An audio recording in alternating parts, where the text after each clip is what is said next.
I look like crap, I know, and I even sound like it too. The pollen is absolutely kicking my butt. I look like I'm gonna just die.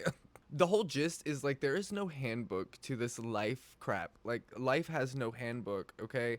And especially if you don't grow up in a super nice house with both parents working, if you don't have that step up, it can be even harder for you. Me. So I'm dealing with that as well. I didn't have both parents working. My dad was in and out of jail. He was a drug addict. He was a thief.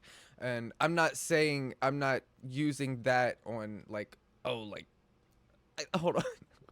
I'm not looking for sympathy or using that to say that that is why I don't succeed. And I'm not saying that I haven't succeeded. I think that I'm succeeding in my own way for sure, 100%.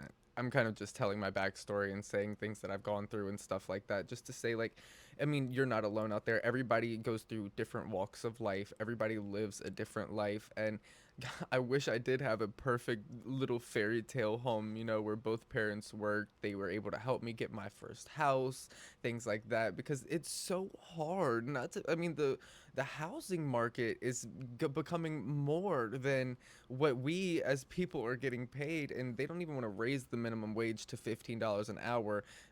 We're lucky that places even still just start at $15 an hour, but that's not even minimum wage, meaning that they can't, like, oh, we can't live. And that's kind of what brought me into content creation, was the fact like these jobs are not paying what people are worth being paid, and we're not being paid enough to actually live comfortably. It's $15 an hour is not buying me a house, okay? Because the average priced house is around $400,000 if you want to live in a nice size house and actually have enough rooms for a family and stuff like that. Nobody wants to live in a little shack, okay? I'm sorry, we don't. So I started content creation full time in I think it was June of last year, and then like by the end of June, I ended up quitting my job because I did really good on one video, and went full time on it, and I love it. And I'm not saying that I'm not in a really great predicament. I love what I do, and I'm very lucky to be here. And while I don't get paid from YouTube, this is still something fun that I can do. I love either giving advice and like doing these little talking videos because people want to hear not saying that everybody wants to hear negativity like what other people are going through, but other people want to realize like they're not alone,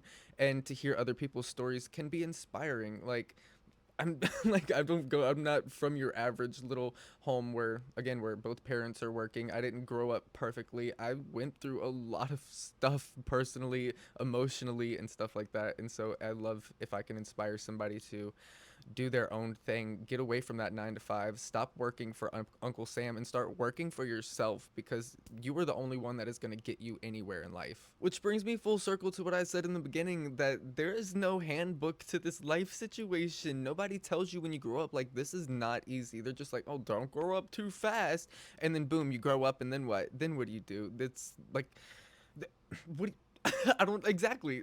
What do you do? And like I have my mom around. She helps out and stuff like that. But I'm the breadwinner of the family, of course. With content creation, can make a little bit more than the average income, and I guess because I am making a not like I'm not making big bucks. Like I'm making what.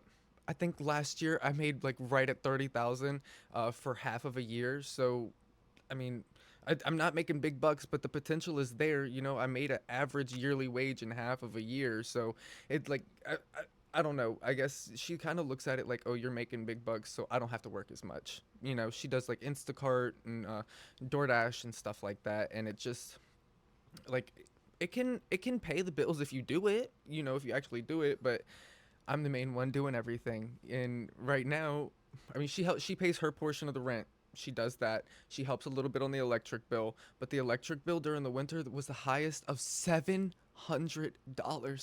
A $700 electric bill.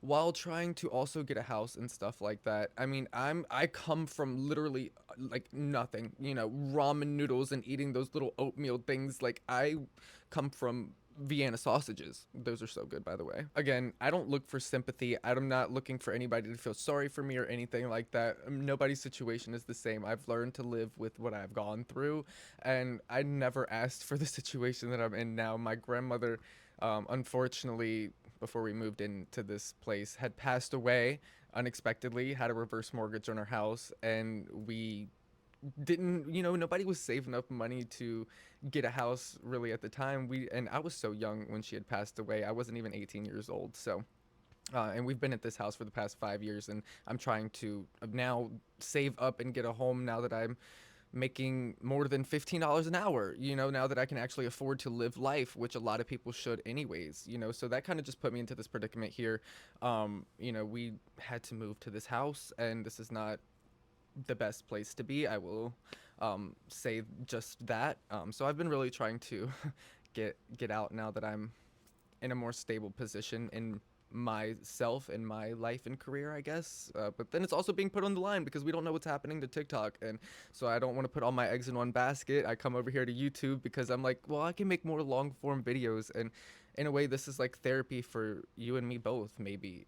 If anybody's going through the same stuff, and I don't know if anybody's gonna watch this far to the video, but if you have, I love you and thank you for the support. I hope if you going through anything, you're okay. Everything will be all right, though. Everything's always gonna be all right. I hope to be here for a long time, not just a good time. I hope to grow with you guys, and I hope to. I hope that we can all grow together and we can all learn this life thing out. That is. Maybe that's what I should just focus on, is we should all just grow. We should all be able to support ourselves, and then I'd love for you guys to be on the journey with me of finding my first home and stuff like that. I don't know. I don't know. I love you guys, and if y'all enjoy this kind of stuff, let me know. I'm just gonna call this episode 1 of Tyler Talks, and we'll see how this little series goes. But I love you guys, and you take care. Don't think about life too hard because it can get to you. But I love you. Take care.